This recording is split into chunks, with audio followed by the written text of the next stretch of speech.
हरे कृष्णा। मैं एस्ट्रोलॉजर जय मिश्रा आप लोगों का स्वागत करती हूँ।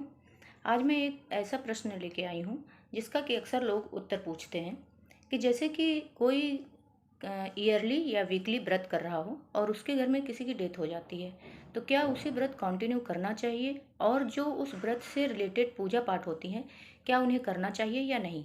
अक्सर ये प्रश्न हमारे सामने आ रहा था, तो मैंने सोचा कि आप सभी को एक साथ ये उत्तर मिल जाए, इसके लिए मैं ये वीडियो बना रही हूँ। पहले तो हमें दोनों में अंतर समझना है कि वीकली व्रत और ईयरली व्रत में अंतर क्या है।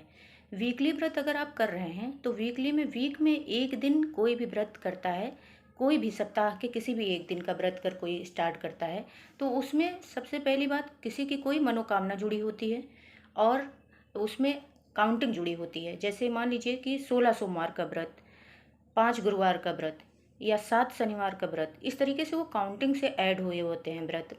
दूसरी बात, उनकी अपनी एक विशेष पूजा और एक रिचुअल्स होते हैं कि उसको कैसे करना है, उसमें व्रत कैसे करना है, क्या खाना है, कैसे कब तक उसको रहना है। फिर उसका उद्यापन होता है। तो उद्यापन निहित जो व्रत होते हैं उसमें हमेशा ये ध्यान देना है कि उसकी कॉन्टिन्यूटी बनी रहे। अब चूंकि मान लीजिए कि किसी की मृत्यु हो जाती है, तो उस मृत्यु में हफ्ते के किसी एक दिन में ही कोई ना कोई जाएगा। तो उस वक्त उस व्यक्ति को क्या करना चाहिए। पहली बात तो कंटिन्यू रखना ही चाहिए व्रत को, क्योंकि उसमें जो है आपकी काउंटिंग वाइज व्रत है, और वो जब तक पूरी काउंटिंग कंप्लीट नहीं हो जाती और आप उसका उद्यापन नहीं कर देते हैं तब तक वो व्रत आप छोड़ नहीं सकते हैं। तो व्रत आप रहिए, लेकिन आप पूजा नहीं कर सकते हैं।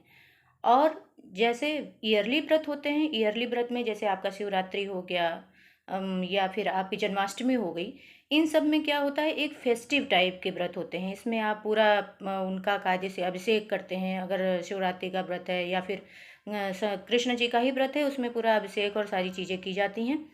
तो उस दौरान आप जो है आप एक उत्सव की तरह उस व्रत को मनाते हैं, तो उसमें उत्सव नहीं होंगे। और कभी कभी होना तो ये चाहिए कि वो व्रत भी आप कंटिन्यू करिए, आप उत्सव ना करिए, लेकिन वो इतनी बाध्यता नहीं होती है उसमें उसमें आप एक बार छोड़ सकते हैं। लेकिन वीकली व्रत जो होते हैं उसमें आपको उद्यापन बेस्ड होते हैं। उसको लास्ट में आपको, जब आपका पूरा कंप्लीट हो जाता है काउंटिंग वाइज, तो आप उसमें लास्ट में उद्यापन करते हैं, तब आप उसको छोड़ सकते हैं। तो इस कंडीशन में आपको उसको जब तक पूरा कंप्लीट ना हो जाए तब तक उसको आपको छोड़ना नहीं है। यहाँ पर थोड़ी सी एक बात और आती है कि जैसे मान लीजिए कि कोई बेटी है, उस घर की अगर कोई पुत्री है जो कि मैरिड हो गई है, कन्यादान के बाद पुत्रियों को घर का एक मतलब ये होता है कि दान हो गया, तो अब वो हमारे घर के सदस्य नहीं रही। तो वो अगर आपके घर में मौजूद है, जिस वक्त वो मौजूद होगी वो उन चीज़ों को फॉलो करेगी। अगर वो अपने ससुराल में है तो उन चीज़ों को फॉलो नहीं करेगी, क्योंकि वो उस घर में नहीं रह रही है।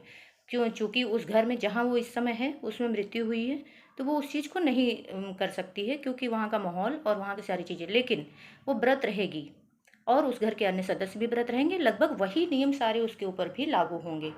अगर वो अपने घर में है, ससुराल में है, तो वो चीज़ों को वो अपने हिसाब से, जो चीज़ें उसमें होती हैं उस हिसाब से उसको करना है। तो मायके पक्ष में अगर किसी की मृत्यु हुई है तो वो सारी चीज़ें वही सब फॉलो करेगी।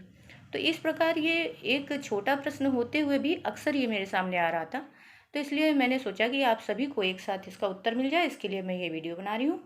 आप सभी का दिन मंगलमय हो। जय श्री कृष्णा।